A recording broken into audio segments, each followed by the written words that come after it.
இவர் மட்டும் ஏன் தனியா இங்க நின்னுட்டு இருக்காரு?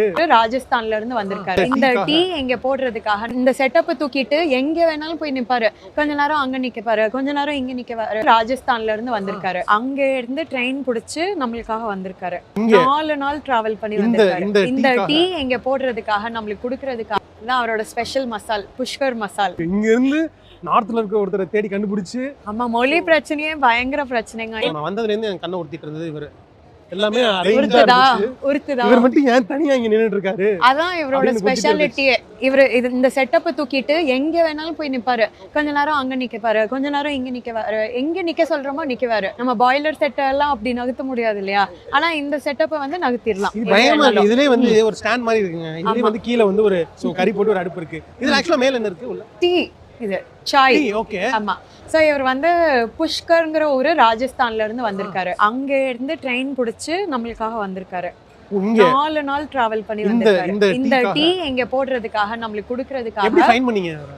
ரீசர்ச் பண்ணும்போது கண்டுபிடிச்சோன்னு வைங்களேன். பேசணும், இந்த மாதிரி தமிழ்நாடுலாம் வருவீங்களா, பண்ணுவீங்களா அப்படின்னு. நாங்க எங்கேனாலும் பண்ணுவாங்க, எங்களுக்கு நாங்க இங்க பண்ணதே இல்ல, நான் வரேன் அப்படின்னு சொல்லிட்டு ஒரு ட்ரெயின் டிக்கெட் எல்லாம் போட்டு இருப்பாங்க. அவங்களாம் தோத்துருவாங்க போல இருக்கு. இங்க இருந்து நார்த்ல இருக்க ஒருத்தரை தேடி கண்டுபிடிச்சு. ஆமா, மொழி பிரச்சனையே பயங்கர பிரச்சனைங்க. ஏன்னா ஹிந்தி தாண்டி அவர் வந்து ஒரு ரொம்ப ட்ரெடிஷ்னலான ஹிந்தி பேசினார். ஸோ எங்ககிட்ட இருந்த ஹிந்தி பேசுற ஆளுங்களே வந்து கொஞ்சம் கஷ்டப்பட்டாங்க இவரோட கம்யூனிகேட் பண்ணி இவரை கொண்டு வர்றதுக்கு. பட் ஆனா இவரோட ஸ்பெஷாலிட்டி என்னன்னா புஷ்கர் கி சாய். இவரோட சாய் பேர் புஷ்கர்ல இருந்து வர ஒரு ஸ்பெஷல் மசாலா போட்ட சாய். நல்ல ஒரு க்ரீமியான சாய். அதுக்கு வந்து ஒரு மசாலா போட்டு கொடுக்குறாங்க. சாய் தால் தேனா தான் அவரோட ஸ்பெஷல் மசால், புஷ்கர் மசால். இந்த ஒரு டீயே வித்தியாசமா இருக்கு. ஆக்சுவலா இது வந்து நான் என்ன சொல்றது, ஒரு ஹெர்பல் ஃப்ளேவர் ஒன்று இருக்கு. வேற போட்டார் இல்லையா, அந்த மசாலா ஒன்று தெரியுது.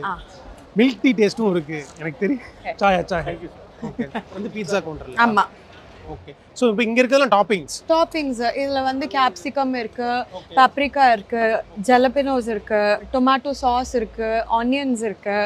அப்புறம் இங்க பாத்தீங்கன்னா திரும்ப கிரீன் ஆலிவ்ஸ் இருக்கு, பிளாக் ஆலிவ்ஸ் இருக்கு, zucchinis இருக்கு, பன்னீர் இருக்கு, அப்புறம் சில்லி ஃப்ளேக்ஸ், ஆரிகானோ தனியா வச்சிருக்காங்க. ஏத்த மாதிரி டாப்பிக்ஸ் செலக்ட் பண்ணிக்கலாம். பட் கூட்டம் அதிகமா இருக்கும்போது கொஞ்சம் ஸ்டாண்டர்ட் பீஸா போடுவாங்க. இதுல பாத்தீங்கன்னா இப்போ பன்னீர், கேப்சிகம், ஆலிவ்ஸ், ஹாலபினியோஸ், அப்புறம் zucchini இதெல்லாமே போட்டு ஒரு பீட்சாக்கு. ஸோ இதில் பார்த்தீங்கன்னா அந்த பிரெட் வந்து பயங்கர தின்னா இருக்கு, தெரியுதுங்களா அந்த கிரன்ச்சு. 2 ரீசன் இது ஏன் சூஸ் பண்ணுறோன்னு. ஒன்று வந்து அந்த கிரன்ச்சி ஃபீலிங், இன்னொன்று பார்த்தீங்கன்னா அந்த பன் மாதிரி இருக்கும்போது ஒரு பீஸ் சாப்பிட்டாலே வயிறு ரொம்ப ஹெவி ஆகிடும் இல்லைங்களா. ஆனால் இந்த தின் கிரஸ்ட்டுங்கும் போது உங்களுக்கு அவ்வளோ ஹெவி ஆகாது. சீஸியாக இருக்கு. நீங்க வந்து ஒரு பிராண்டடான ஷாப்ல கூட தின் கிறிஸ்ப் பீஸா சாப்பிட முடியாது. உண்மையிலேயே அவ்வளோ சூப்பரா இருக்கு. இப்போ நார்த் இந்தியன் முடிஞ்சு, மெக்சிகன், இட்டாலியன் எல்லாமே முடிஞ்சு.